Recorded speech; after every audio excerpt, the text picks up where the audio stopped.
আসসালামু আলাইকুম রহমতুল্লাহ।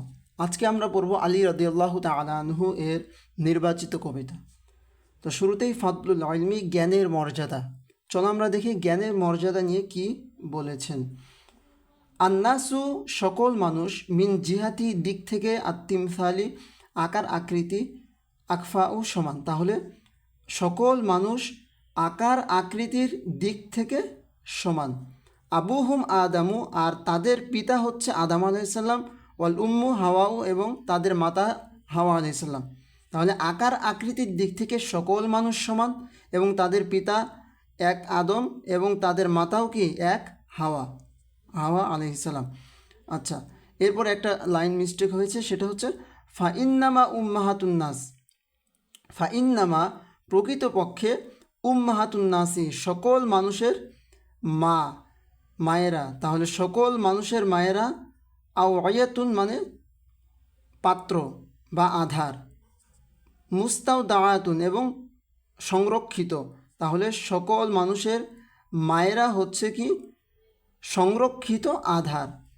অলিল আহসাবি আবাউ, এবং অলিল আহসাবি আর বংশগত দিক থেকে হচ্ছে আবাউ তাদের পিতা।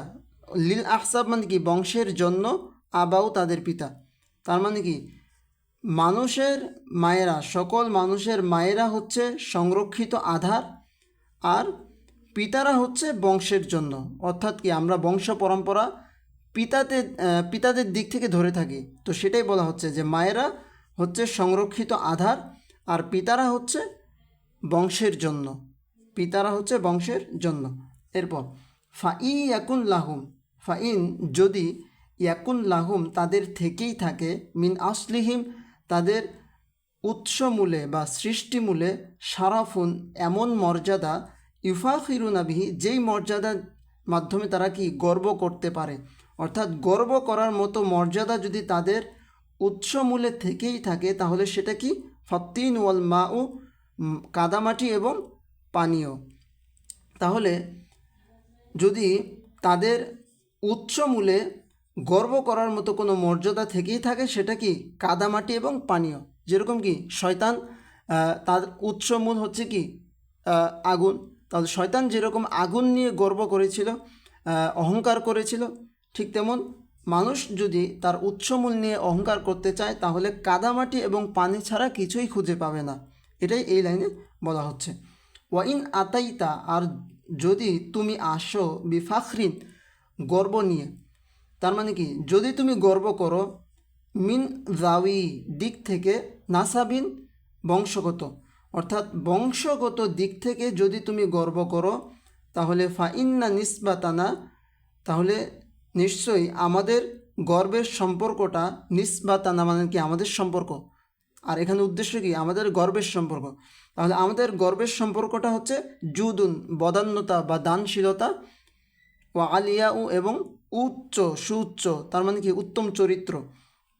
তাহলে যদি তুমি গর্ব করো মিন জাউই নাসাবিন বংশের দিক থেকে, অর্থাৎ তুমি যদি বংশের দিক থেকে গর্ব করতে চাও, তাহলে ফাইন্না নিসবাতানা আমাদের গর্বের সম্পর্কটাই হচ্ছে কি বদান্যতা এবং উত্তম চরিত্র। তার মানে বংশের দিক থেকে যদি তুমি গর্ব করতে চাও, তাহলে অবশ্যই বংশ বদান্যতা বা দানশীলতা থাকতে হবে বংশে, এবং উত্তম চরিত্রের অধিকারী হতে হবে, তাহলেই তুমি ওই বংশ নিয়ে গর্ব করতে পারবে। মাল ফাদলু ইল্লা, মাল ফাদলু আর মর্যাদা সম্পন্ন নয়, ইল্লা তবে তারাই, লি আহলিল ইলমি যারা জ্ঞানী বা বিদ্বান। তার মানে কি বিদ্বান ব্যক্তিরাই কেবল কি মর্যাদার সম্পন্ন। ইন্নাহুম আর তারা, তার মানে কি জ্ঞানী ব্যক্তিরা, আলাল হুদা সঠিক পথে প্রতিষ্ঠিত। আলাল হুদা মানে কি সঠিক পথের উপর প্রতিষ্ঠিত। কারা? এই যে জ্ঞানী ব্যক্তিরা।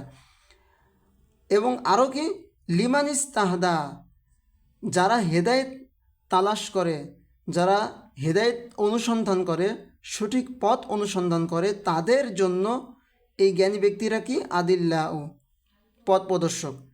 তাহলে কি বলছে? জ্ঞানী ব্যক্তিরাই কেবল মর্যাদা সম্পন্ন, ইন্নাহুম আলাল হুদা আর তারা সঠিক পথের উপর প্রতিষ্ঠিত, লিমান ইস্তাহাদা আর যারা হেদায়েত, যেই সমস্ত ব্যক্তিরা বা যেই সমস্ত যুবকেরা হেদায়েতের অনুসন্ধান করে, সঠিক পথের অনুসন্ধান করে, তাদের জন্যও এই জ্ঞানী ব্যক্তিরা কি আদিল্লা ও পথ প্রদর্শক। অকিমাতুল মারই, আর মানুষের মূল্যবোধ মা কদ কানা ইউহসিনুহু, অর্থাৎ বলছে যে মানুষের মূল্যবোধ হলো সেটাই মা কদ কানা, যেটা কদ কানা ইউহসিনুহু তাকে সৌন্দর্যমণ্ডিত করে। মানুষের মূল্যবোধ হলো সেটাই যেটা কি করে, ইউহসিনুহু তাকে সৌন্দর্যমণ্ডিত করে। ওয়াল জাহিলুনা, আর মূর্খরা লি আহলিল ইলমি জ্ঞানীদের জন্য আদা ও শত্রু। তাহলে মূর্খরা জ্ঞানীদের জন্য কি শত্রু। ফাকুম, অতএব তুমি দাঁড়িয়ে যাও, বিইলমিন জ্ঞানের জন্য, তার মানে কি জ্ঞান অন্বেষণে তুমি বেরিয়ে পড়ো। ওয়ালা তাতলুব, আর তুমি প্রত্যাশা করিও না, বিহি জ্ঞানের মাধ্যমে বাদাদান কোনো বিনিময়, জ্ঞানের দ্বারা তুমি কোনো বিনিময় প্রত্যাশা করিও না। ফান্নাসু, আর সকল মানুষ মাউতা মৃতের ন্যায়, মৃত সম। ও আহলুল ইলমি, আর জ্ঞানীরা হচ্ছে আহিয়া ও জীবিত। তাহলে সকল মানুষ মৃতের মতো, আর জ্ঞানীরাই শুধুমাত্র কি জীবিত। আচ্ছা, এরপর আমরা পড়ব সোহবাতুল জাহালি, অর্থাৎ মূর্খের সাহচর্য, মূর্খের সাথে কি উঠা বসা বা মূর্খকে বন্ধু বানানো। তো এই সম্পর্কে ওয়ালা তাসহাব, তুমি কি করো না, বন্ধু হিসেবে গ্রহণ করিও না আখল জাহলি, মূর্খ বন্ধুকে। অর্থাৎ তুমি মূর্খ বন্ধুকে সঙ্গী বানিও না। ইয়াকা মানে কি তুমি তার থেকে বেঁচে থাকো, ইয়াকা মানে কি তুমি তার থেকে বেঁচে থাকো। ও ইয়াহু, এবং অন্যকেও তুমি বাঁচাও। এরপর একটা লাইন মিস্টেক এখানে আমি লিখে দিয়েছি, ইউকাসুল মারউ, আর কোনো ব্যক্তিকে মূল্যায়ন করা হয় বিল মারই, যখন সে আরেকটা ব্যক্তির সাথে কি করে, ইদামা যখন, হুয়া সে, মাশাহু মানে কি তার সাথে চলাফেরা করে, মাশা মানে কি চলাফেরা করা, হু মানে এই ব্যক্তির সাথে।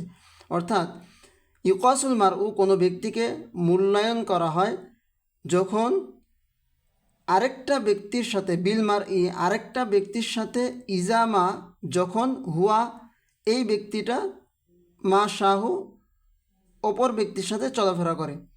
অর্থাৎ আমি আবার বলি, ইউকাসুল মারউ কোনো ব্যক্তিকে কি করা হয়, মূল্যায়ন করা হয় যখন বিল মারই আরেকটা ব্যক্তির সাথে, ইজামা যখন, হুয়া সে মানে কি ওই যে আগের ব্যক্তিটা বলা হচ্ছে, যে সে মানে কি ওই আগের ব্যক্তিটা, মাশাহু এই ব্যক্তির সাথে চলাফেরা করে। তার মানে হচ্ছে যে কোনো ব্যক্তি অপর ব্যক্তির সাথে যখন চলাফেরা করে তখনই তার কি ইউকাসু মূল্যায়ন করা হয় বা মূল্য নির্ধারণ করা হয়।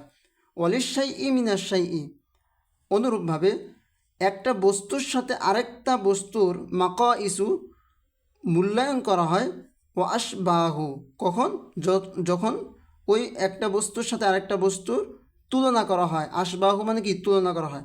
তাহলে একটা বস্তুর সাথে আরেকটা বস্তুর মূল্যায়ন করা হয়, মূল্য নির্ধারণ করা হয় যখন আশবাহু ওই একটার সাথে আরেকটা তুলনা করা হয়। তার মানে একটার সাথে আরেকটা বস্তুর তুলনা যখন করা হয় তখনই কি মূল্য নির্ধারণ করা হয় বা মূল্যায়ন করা হয় ওই বস্তুকে। অলিল কলবি আলাল কলবি, অনুরূপভাবে একটা অন্তর বা হৃদয়ের সাথে আরেকটা হৃদয়ের দালিলুন প্রমাণিত হয়। মানে একটা হৃদয়ের সাথে আরেকটা হৃদয়ের কখন প্রমাণিত হয়, হিনা যখন এলকাহু মিলিত হয়। তার মানে কি একটা হৃদয়ের সাথে আরেকটা হৃদয়ের যখন এলকাহু সাক্ষাৎ হয় বা মিলিত হয় তখনই প্রমাণিত হয়, মানে ওই অন্তরটা প্রমাণিত হয় যে অন্তরটা কেমন। তার মানে কি একটা হৃদয়ের সাথে আরেকটা হৃদয়ের যখন সাক্ষাৎ হয়, মিলিত হয়, তখনই দালিলুন ওই অন্তরটা প্রমাণিত হয়। আচ্ছা, আমরা এর পরবর্তীতে আরও দুইটা অংশ আমরা পড়ব। আজকে এই পর্যন্তই। আল্লাহ হাফেজ। আসসালামু আলাইকুম রহমতুল্লাহ।